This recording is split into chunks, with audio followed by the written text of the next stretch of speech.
People of the internet, Bert Kreischer admits he's bad at comedy and says never let black guys win. We're going to hear all about it right now. When you drink on stage like that, do you get pressure? I remember, well, even Farley, when he was everywhere, we'd go just walk by someone and they go, hey, sit down, have a drink with us. Hey, everyone's pulling, even if he's 100% in rehab, they want to be the guy that either broke his rehab or got drunk. So no one gives a fat fuck if he's in rehab. They're like, no, come on, man, just one, we'll do shots, we'll buy.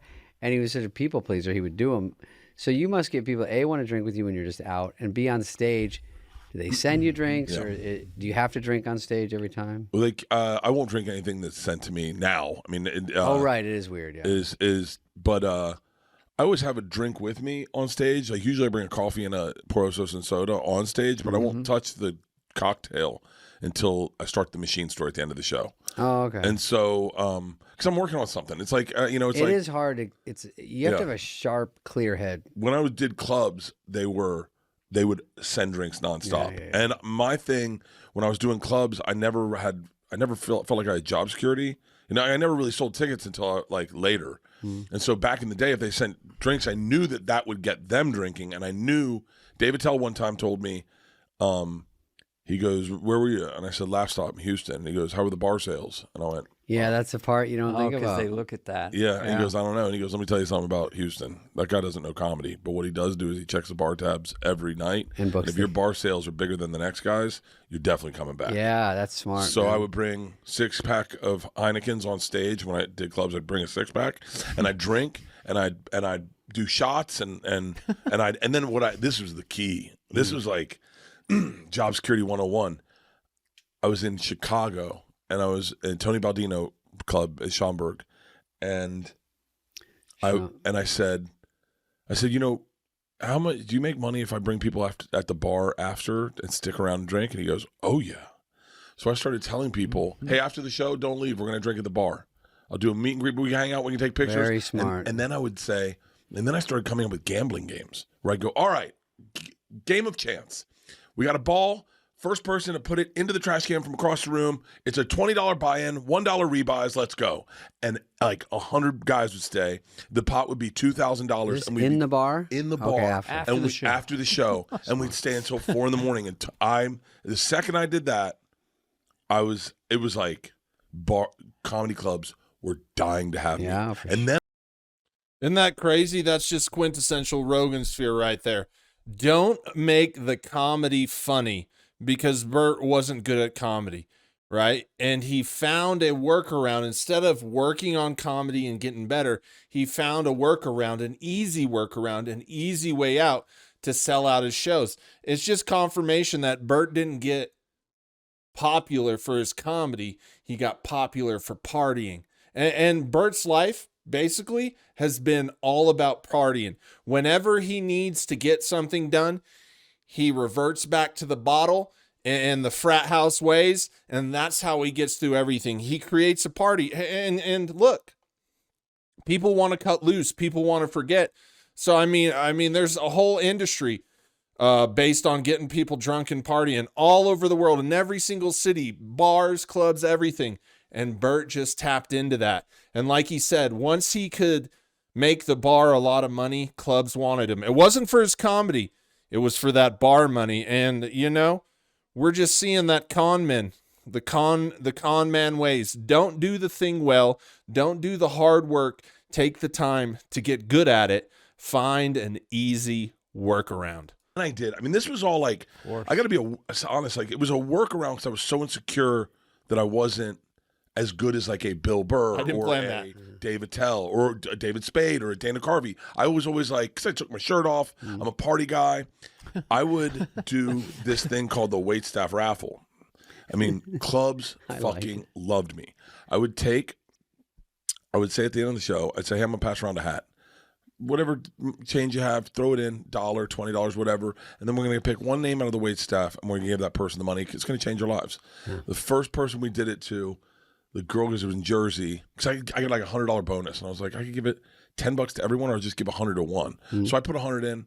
We collect $633 on one show. On the first time I did it, huge. And the girl comes up, and she starts crying, and she's pregnant, and she goes, "I get to buy the good car seat now." And everyone's like, oh my God. I got the best one. This was the best one. So we're in. She said, I get to have the baby now. We're in Lexington, Kentucky. Now, stereotypically, you never wanted a black dude to win because. Okay.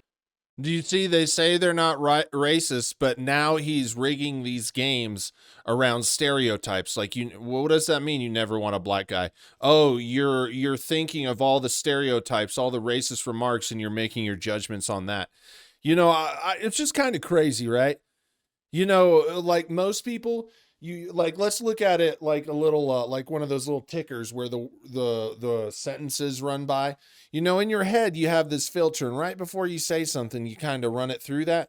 I don't think Bert has that, because even if that's what you do, why would you say that on a podcast when everybody fucking hates you and is waiting for clips like this? It's just crazy how it says that. And look at them. You should watch the beginning of this, because Dana tries to tell him about his alcohol. The whole episode starts off with his alcohol problems, and he tries to take him to tell him to drink water in moderation in a really nice way. Bert's like, I drink water. Water's my favorite thing. I have a whole truck full of liquid death, and I slam them, and I throw them on the ground, and I make this big mess. And he didn't realize that these guys the whole time were talking about him and his alcohol problem, and they're trying to be nice about it. And Bert doesn't. Look what's crazy, man.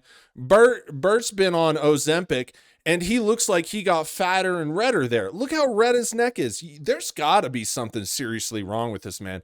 He says he hasn't been drinking. He's on vitamins. He's eating good. And he looks worse. He looks like a tomato now. Look at his face. It's just crazy how delusional these guys are. And it's crazy how they reveal themselves to be the con man. Isn't that the con man's way? Seek out people. You know, he doesn't want to go to people that'll question him, call out his bullshit. So he makes this tier list of people based on stereotypes. It's just what con men do. They seek out targets, and they go after them based on things they can draw from. Explain that. Because they didn't show emotion. You wanted the person to receive the thing. Right. No, black guys were always like, cool. Okay. One guy was like, I'm gonna get sneakers, and you're like, ugh. Now we feel like we wasted our money. We got to Most people cast go the winner. shit house. Who goes the most You crazy? wanted a black chick to win, always. They always would. Isn't it crazy? He's giving things out, and he's using these stories to say, oh, what a good guy Bert is, what a good thing Bert does. But then when he gives it to somebody and they don't elicit the emotion that he wants, they're not good for his story, his video, his reel, the view that people get in the room. He's like, fuck that. Don't let these people win. Yeah, man, I tell you. Oh, they could. Oh, and then you go white chick or any ethnicity, then white chick, then white dude, last was black dude. You never want a black dude to win. Shit. So this guy, I wish I could remember his name.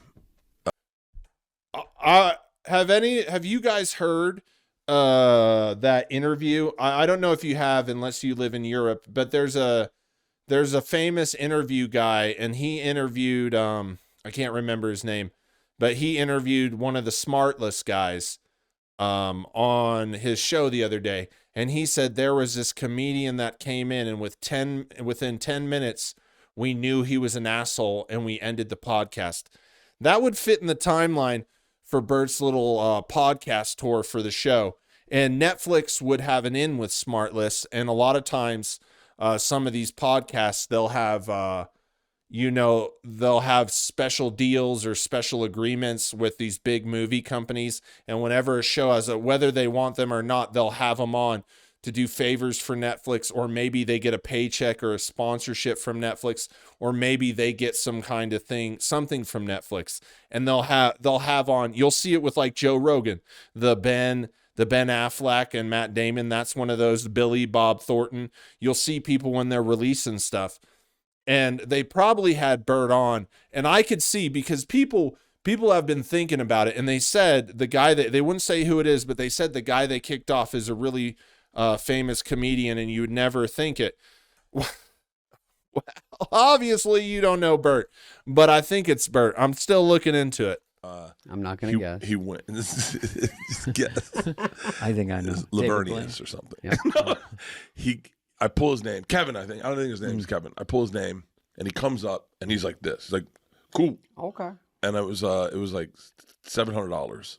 And I go, so what are you going to spend the money on? He's like, I'm good, man. And I was like, what are you going to spend the money on? And I go, you seem emotional. Whew. He starts to tear up, and I see it in his eye, and he goes, next week is my little girl's birthday, and now I get to be the father she thinks I am. Cute. I start crying. He goes, she wanted a party. I couldn't throw a party. Now I can throw a party, and I can buy her a present. And I was like, and everyone started opening their wallets and walking up and giving him money, and he's sobbing. I'm sobbing. The whole room sobbing. I'm like, wow, I tell that, right? I tell that to the wait staff the next place. I'm in Pittsburgh. Guy wins. He comes up on stage and he's crying. And I go, you seem emotional. He goes, my son has cancer. And I'm like, oh my God. He goes, this Christmas, it's going to be hard on our family, but now I can bring my family in so they can all spend his last Christmas together. And we're like, holy shit, everyone comes up. Guy walks with like $3,000.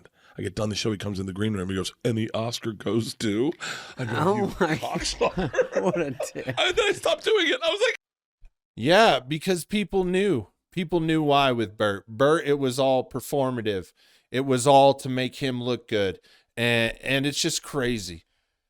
For a second there, I was going to say, there's no way you get that many stories. Bert's just a douchebag, man. I can't do this. This sucks. But yeah, the black dude was the best. The black dude was the best. I almost gave him money. I'm godsmacked. I don't know of any stand-up that has done this. Yeah. That's fascinating. I was like, anybody. It was any opportunity to do anything to help. Do it, maybe. Just helps the show. It was like, I don't know. You always try to tip the wait staff big. Sure. And so like, I don't know. I think once, and you know, I think I always had insecurity about my stand-up because I didn't know why people were coming to see me. You know, like I was like, I know I'm a good storyteller, and I know I'm a good comic. I was always fun on stage, but like I never got nominated for a Golden Globe or like an Emmy or any of that shit for my stand up. And I always thought my specials are good. They track well, they do well on Netflix. Yeah. But I mean, they get big numbers. But even when I say that, I kind of cheat coded the system. Like I heard 2 people saying that people only watched 30 minutes of their special. Yeah. They were, and then Netflix said they only watched the first 30 minutes. That's why we're doing 30 minutes. At the most. There it is, folks. Bert has cheat coded everything in his comedy career. You know, next time they say, hey, you know, you got to do your 10 years and blah, blah. I'll just be like, shit, I'll just throw a party and then buy someone a stroller and a Christmas for their child. That's how I'm going to do it. It's the same thing. You can buy fans, right? You can buy people with money. And that's what Bert did. He bought people with money and alcohol. He got them so drunk that they thought he was funny by the time he left. I just, the more I look into the rogansphere, the more it just keeps unfolding as a sham. And the funniest thing of it all is they tell you, you don't have to really do any research, and you just have to wait a couple podcasts till they get angry or they think, you know, they could say whatever they want without repercussion, and they'll tell you. And the funny thing is it kind of leveled out, and I right here, but all before this, it was just like they were just looking at Bert like, what the hell? And that's why I think he got kicked off the Smartless podcast. But anyways, what do you think of Bert's revelations that he's not very good at comedy? He cheated the system to make it in comedy. And we have more proof that the rogansphere is just the stereotype racist bastards that everybody says they are. Let me know in the comments. People of the internet, if you made it this far, welcome to the Meowtown Comedy Search, where we're searching for the best comedians. You get to decide if they're funny or not. No critique. We just randomly find comedians, show them to you, and you get to decide if they're funny and want to support their career. Next up, we have M. Brown. Let's go. I feel like I'm better than some people in life.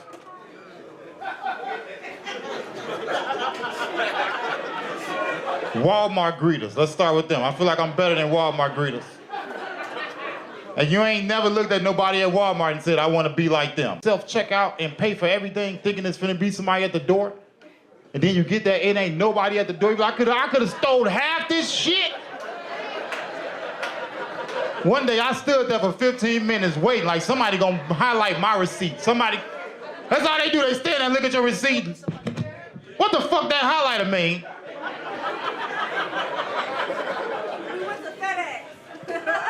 Hate me a woman. Can't trust certain people in the world. Anybody missing their front fucking tooth. You don't take nobody serious missing one of their front two Bugs Bunnies. I'm not. Think about it. Somebody you ain't seen in a couple years, they come up and start talking to you. And they missing one of their front two teeth. And they don't address what happened. They just talking like, yeah, it's been a long time. You ain't thinking about what the fuck they saying. You're like, man, what the fuck happened to your tooth? Are we finna sit here and act like your tooth ain't missing? You can go your whole life missing one of these back here. The morning your tooth fall out, if your tooth fall out at 8 o'clock in the morning, by noon, you need to be in somebody's chair. Getting let back, like, we need to figure out what we gonna do. There it is, M. Brown. And if you like his comedy, link is in the description. Let me know what you think in the comments. Peace. Do you like to bang? You don't stay.